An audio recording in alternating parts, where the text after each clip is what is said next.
အားလုံးပဲမင်္ဂလာပါကျွန်တော်ကတော့တက်ဆာကအမှန်ဖြစ်ပါတယ်ကျွန်တော်ဒီနေ့လုပ်ပြသွားမှာအလေးကတော့ကျွန်တော် EC2 ပေါ့နော်ကျွန်တော်ဒီAmazon မှာသုံးတဲ့ Amazon Elastic Cloud Compute ဖြစ်တဲ့ကျွန်တော် EC2 လေးကျွန်တော်ဆော့ပြမှာဖြစ်တယ် Okay EC2 ကဘာကိုပြောရလဲဆိုတော့ EC2 ဆိုကျွန်တော်ဒီ server ကြီးတိစောက်တဲ့နေရာကိုပြောတာပေါ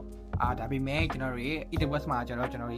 server လို့မခေါ်ဘူးကျွန်တော် instant လို့ခေါ်တာပေါ့သူကကျတော့ Okay ကျွန်တော်instant တစ်ခုစောက်ဖို့ဆိုကျွန်တော်ဘာလုပ်လဲဆိုတော့ကျွန်တော်ဒီ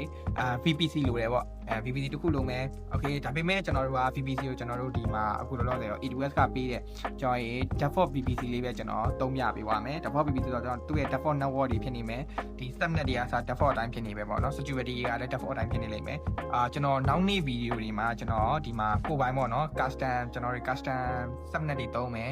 ကိုစိတ်ကြိုက် subnet တွေသုံးမယ်အဲ့ဒါလုပ်ပြီးကျွန်တော်ပြပေးမယ်ပေါ့နော်ခုလောလောဆယ်ကျွန်တော်တွေ default အတိုင်းလေးပဲကျွန်တော်ဒီမှာခဏစမ်းတုံထားလိုက်ပါတော့ EC2 မှာ Okay အားလို့မယ်ကျွန်တော် keypad တွေလို့ပဲပေါ့ကျွန်တော် keypad ကဘာကိုပြောရလဲကျွန်တော် keypad မှာကျွန်တော်စုံရှိမယ်စုံရဲ့အောက်မှာကျွန်တော်တွေဒီဟိုပါ VPC ရှိမယ် VPC ရှိပြီးတော့ကျွန်တော်အောက်မှာ instant လေးရှိရပေါ့နော်အဲ့ instant လေးတွေကိုကျွန်တော်က log in နှမ်းဝင်မှာပေါ့ကျွန်တော်အပြင်ကနေပြီးတော့ကျွန်တော်အဲ့ instant လေးဝင်ကျင်နေဆိုတော့ဝင်လို့ရတဲ့ တော့လေးပေါ့နော်တော့လေးတစ်ချောင်းပေါ့အဲ့ဥစ္စာလေးကျွန်တော်လုပ်မယ်ပြီးရင်ကျွန်တော်ရဲ့ elastic IP လေးလုပ်မယ်ပေါ့နော်ကျွန်တော်ပြီးတော့မှ keypad ဆိုတဲ့ဟာလေးကျွန်တော်တေချာနားလျောက်ရှင်းပြပေးမယ်ပေါ့နော်အခုလောတဲ့ကျွန်တော်ရဲ့ဒီ EC2 လေး instant လေးကျွန်တော်တော့ဆောက်ကြမယ်နော်ကျွန်တော်တို့ရေဒီ console ရဲ့ပေါ့နော် AWS console ရဲ့ကျွန်တော်ဝင်လိုက်မယ်ဝင်မှကျွန်တော်အတုံးလေးရှိရပေါ့အတုံးလေးကျွန်တော်နှိပ်လိုက်နှိပ်သွားရင်ကျွန်တော်ဒီမှာ EC2 ရိုက်ချလဲရတယ်ကျွန်တော်ဒီမှာကျွန်တော်ပေါ်နေပြီးသားမလို့ EC2 ပေါ့နော်ဒီအောက်မှာလေးရေးထားရင် virtual server in the cloud ဆိုပြီးရေးထားရပေါ့နော် Okay ကျွန်တော် EC2 ရဲ့ဝင်လိုက်Okay EC2 ရဲ့ရောက်သွားပြီဆိုကျွန်တော်က instant ဆိုတဲ့ဟာလေးပေါ့နော် instant ဆိုတဲ့ဟာလေးကိုကျွန်တော်တစ်ချက်နှိပ်မယ်နှိပ်ပြီးသွားရင်ကျွန်တော်တို့ကအမှာ launch instant ဆိုတဲ့ဟာလေးပေါ့နော် wire on လေးနဲ့အဲ့လိုကျွန်တော်တစ်ချက်နှိပ်လိုက်ပေါ့Okay ကျွန်တော်ပထမဆုံး name ဆိုတဲ့နေရာမှာကျွန်တော်နာမည်ထည့်ပေးရမှာအမှနာမည်မှာကျွန်တော်ကိုကြိုက်တဲ့နာမည်ထည့်ပေးလို့ရတယ်ကျွန်တော်တော့ test ဆိုပြီးထည့်ပေးလိုက်မယ် Okay ဒီမှာ outline နဲ့ဆွဲချသွားလိုက်ရင်အမှ application and OS image ဆိုတာရှိရပေါ့နော်အဲ့ဒါကကျွန်တော်ဘာကိုပြောရလဲဆိုတော့ကျွန်တော်တို့ကဒီမှာကျွန်တော်ဒီ OS မှာပေါ့နော်ကျွန်တော်တင်လို့ရတယ်ကျွန်တော်ဘာလေးတင်နေတာလဲအကြည့် Amazon လေးနဲ့တင်နေတာလား macOS တင်နေတာလား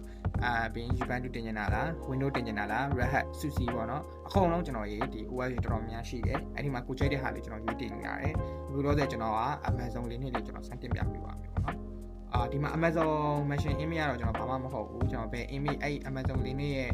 image အောက်မှာကျွန်တော်တွေဘယ် image မျိုးစားကိုသုံးနေတာလဲပေါ့နော် Kernel version တွေရှိရဲ Kernel 6.1 သုံးနေတာလား Kernel 6.12 သုံးနေတာလားတော့အများကြီးပေါ့ဒီမှာယူချက်ကြအများကြီးရှိရဲခုလို့ကျွန်တော်ဒီ Amazon လေးနဲ့ဒီ Kernel 2023 Kernel 6.1 လေးပဲကျွန်တော်သုံးပြပါပြီမယ် Okay ဒီမှာ description မှာလည်းကျွန်တော်ရေးထားရပေါ့နော်အဲ့ဒီဖတ်ကြည့်လို့ရတယ်ဒီ architecture ကြောင့်ဘာပြောလဲကျွန်တော်64 bit လိုချင်တာလားကျွန်တော်ဒီ64 bit only လိုချင်တာလားကျွန်တော်64 bit နဲ့ကျွန်တော်32 bit ဟာတွေကိုကျွန်တော်ရွေးထားတယ်နော်သူ default တိုင်းပဲရွေးထားလိုက် Okay instant type ပေါ့နော် instant type ကကျွန်တော်ဘာကိုပြောရလဲဆိုကျွန်တော်ဒီ instant type လေးကိုဖွင့်လိုက်မယ်ဆိုရင်ဒီအောက်မှာဆိုကျွန်တော်T2 nano ရှိမယ်အောက်လေးဆက်သွားရင် T2 micro ရှိမယ်ပေါ့နော် T2 small ဒါအများကြီးပဲပေါ့ရှိပေါ့ T2 nano ကကျွန်တော်ဘာကိုပြောရလဲဆိုကျွန်တော်ဒီမှာ 1 CPU ကျွန်တော်0.5 gig ရှိမှာပေါ့နော် gig မှာပေါ့900 မှတ်ပဲရှိမှာပေါ့ memory ကအဲဥစ္စာလေးကျွန်တော်သုံးနေတာလားပြီးတော့ရင် T2 micro မှာဆိုရင်ကျွန်တော်1 CPU 1 gig ရတယ်အဲ့ဒါသုံးနေတာလားပေါ့နော်အဲ့လိုမျိုးလေးရှိမယ်ဒါကတော့ကျွန်တော်တို့တွေကကိုလိုချင်တဲ့စာပေပေါ့နော်ကိုသုံးမဲ့စာပေကိုများရင်များတဲ့လောက်ကတော့ကျွန်တော်တို့ CPU RAM နဲ့ကျွန်တော်ချင့်ချိန်ပြီးတော့သုံးပြီးလို့ရတယ်ပေါ့နော်ကျွန်တော်တော့ T2 micro 1 CPU 1 gig လေးသုံးမယ်ပေါ့အဲရွှေ့ပြရတဲ့နေရာလေးအခု keypad ကကျွန်တော်ဆုံးတာပြောရမယ် keypad လေးတစ်ခုရှိရမယ်ပေါ့နော် Okay ကျွန်တော် keypad ကိုလုပ်နေတယ်ကျွန်တော်ခု keypad မရှိသေးဘူးပေါ့နော်ကျွန်တော် default VPC မှာကျွန်တော်keypad မရှိသေးဘူးကျွန်တော် keypad မပါဘဲနဲ့လည်းကျွန်တော်ဆက်သွားလို့ရတယ်ပေါ့နော်ကျွန်တော်အဲ့ keypad လေးတစ်ခုတိစောက်ပြအဲ့ဒါကျွန်တော်create a new keypad ဆိုတာလေးကျွန်တော်တစ်ချက်နှိပ်လိုက် Okay အဲ့မှာ keypad မှာကျွန်တော်ရွေးခိုင်းတယ်ကျွန်တော် keypad type က RSA သုံးပါလားဆိုပြီးတော့ကျွန်တော်ရွေးခိုင်းမယ် ET25519 သုံးပါလားကျွန်တော်တော့ RSA ပဲသုံးအဲ့ဒါနေမယ်ကျွန်တော် pan ရှိမယ်PPK format ရှိမယ်ပေါ့နော်ကျွန်တော်ကတော့pan နဲ့သုံးမယ်ပေါ့နော်ကျွန်တော် pan နဲ့သုံးမယ်အဲ့ဒါကျွန်တော် create keypad လေးနှိပ်လိုက်မယ်ပေါ့နော် Okay အော် name လေးမထည့်ရသေးဘူး Okay ကျွန်တော်ဒီမှာ name လေးထည့်လိုက်မယ် Okay ထည့်ပြီးကျွန်တော် create keypad လေးနှိပ်လိုက်ပါနော် Okay ကျွန်တော် keypad လေး down ရမြင်ရလိမ့်မယ်ပေါ့နော်ကျွန်တော်ရဲ့ဒီဟိုပါလေးမှာ browser ထဲမှာ down ဆိုတာလေးပြလိမ့်မယ်ပေါ့နော်အဲ့ keypad လေးကျွန်တော်တင်ထားရမယ်ဗျအဲ့ keypad လေးနဲ့ကျွန်တော်ကဒီအခုစောင့်မဲ့ instant လေးတော့ကျွန်တော် login ဝင်ရမှာပေါ့နော်အဲ့လိုဝင်မှသာကျွန်တော်ဒီထဲမှာ communication ချပေးရမှာပေါ့နော်ဒီမှာ network ဆိုတဲ့ဟာလေးရှိမှာပေါ့နော်ဒီ network ကတော့ကျွန်တော်တို့ဒီမှာ active ဆိုတာနဲ့ပြပြပေးမယ်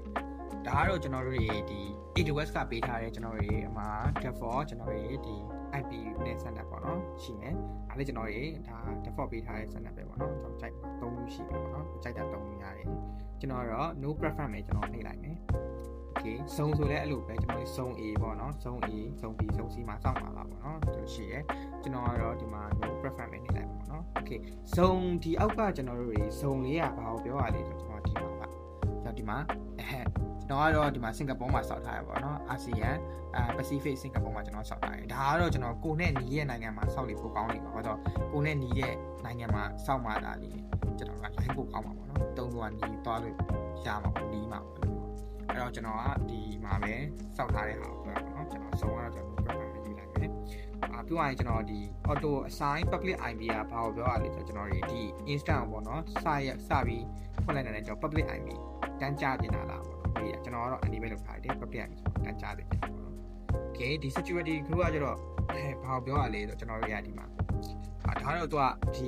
instant တစ်လုံးအတွက်ပဲကျွန်တော်တစ်ခါလေးသူ security group တစ်ခါလေး create လုပ်ပေးပါပေါ့နော်ဒီ instant တစ်လုံးအတွက်ကျွန်တော်ကတော့ဒီ default ဒီ security group ကိုတုံးမယ်ပေါ့နော်ကျွန်တော် VPC မှာ default တောက်တာရှိတယ်အဲ့တော့ကျွန်တော်ရေးမှာ default ဆိုတာလည်းကျွန်တော်ဖြည့်ပေးလိုက်ပါပေါ့နော်ဖြည့်ပြီးကျွန်တော်ရေးတောက်မယ်ပေါ့ okay ကျွန်တော်ပြောရရင် launch instance ဆိုတာလည်းကျွန်တော်နှိပ်လိုက်မယ် okay ခဏဆောင်ပေးလိုက်မယ်ကျွန်တော်ပြီး EC2 ဆိုတဲ့နေရာလေးကျွန်တော်နှိပ်လိုက်မယ် okay EC2 နေရာပြီးကျွန်တော် instance ဆိုတာလေးကျွန်တော်နှိပ်လိုက်ရင်ကျွန်တော်ဒီမှာကျွန်တော်တို့စောက်မယ်ကျွန်တော်ရေးဒီ verification လေးပေါ့နော်ကျွန်တော်စောက်ထားတယ်ကျွန်တော် test ဆိုတဲ့ဒီ instance လေးတခုပေါ့နော်ကျွန်တော် run လာတွေ့ရလိမ့်မယ်ပေါ့နော်ကျွန်တော်ပုံမှန် run လာပေါ့နော် okay တွေ့ရလိမ့်မယ်ကျွန်တော်ဆက်ဆွဲရမယ်ဆိုတော့ public IP တွေ့ရမယ်ကျွန်တော်ရေးဒီဘက်ဆက်သွားမယ်ဆိုရင်ဒီမှာ security ကကျွန်တော် default မှာတောင်းတိုင်းပြပေးထားတယ်key pair name တွေပေါ့နော် key name က test ကိုပို့ထားတယ်ကျွန်တော်ဒီမှာ chain လေးပါမယ်ကျွန်တော်ဒီမှာ email ပေါ့နော် platform ဘာ platform ကိုတုံးထားရလဲကျွန်တော် Linux platform ကျွန်တော်တွေ့ရမယ်နောက်စီစဉ်များပါနဲ့ A1 နဲ့ပတ်သက်တဲ့အကြောင်းအရာတွေဆက်လက်တင်ပြပေးမှာဖြစ်တဲ့အကြောင်းကျွန်တော်နဲ့အတူလိုက်လံကြည့်ရှုဖို့အတွက်အားလုံးဖိတ်ခေါ်လိုက်ရပါတယ်ခင်ဗျာ